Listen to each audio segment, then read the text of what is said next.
Պարոն վարչապետ, այսօր առավոտյան հայտնի դարձավ NVIDIA-ի ծրագրի հետ կապված, հետաքրքիր է ձեր կարծիքը դրա նշանակության մասին, արդեն իսկ մեկնաբանություններ կան, որ դա ԱՄՆ-ի վստահության մասին է խոսում, որ դիտում է Հայաստանը ոչ արդեն որպես Ռուսաստանի ազդեցության գոտի, տնտեսական, քաղաքական նոր իրողության մասին է եւ այլն, եւ մի հարց էլ հիբրիդային պատերազմի հետ կապված փորձագետները ընտրությունների նախորդող փուլում ահազանգում են դրա ահագնացող տեմպերի մասին, հետաքրքիր է ինչ է արվում այդ արտաքին ազդեցությունը նվազեցնելու համար ու միջազգային գործընկերների աջակցության կարիք կա թե չէ այստեղ։ Նախ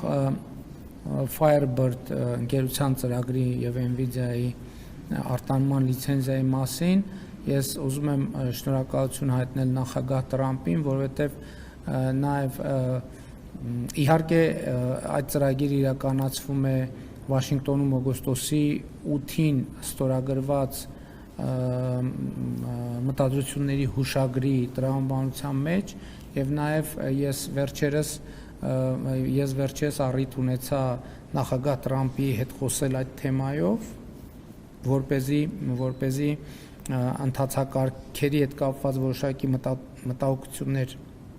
ունեին ներդրողները եւ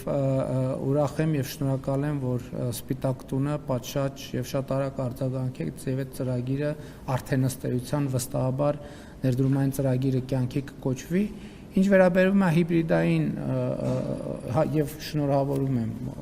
Firebird ընկերությանը եւ ընդհանրապես ոլորտին, տեխնոլոգիական ոլորտին եմ շնորհավորում, որովհետև կարծում եմ դա իսկապես շատ ծանրակշիռ նշանակության ներդրումային ծրագիր է եւ մեզ բոլորիս եմ շնորհավորում այդ առիթով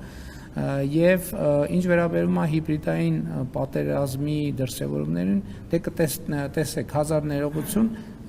տեսեք մենք սենյակներում բանակցությունների մասին ինչ ենք խոսում եւ ինչ հավաստի տեղեկություններ են, հավաստի տեղեկությունները ուղիղ հակառակի մասին են եւ որն է մեր գործիքը հիբրիդային այդ սպառնալիքների դեմ պայքարելու, մեր գործիքը թափանցիկությունն է, ժողովրդավարությունն է եւ ակտիվ հաղորդակցությունը հանրության հետ։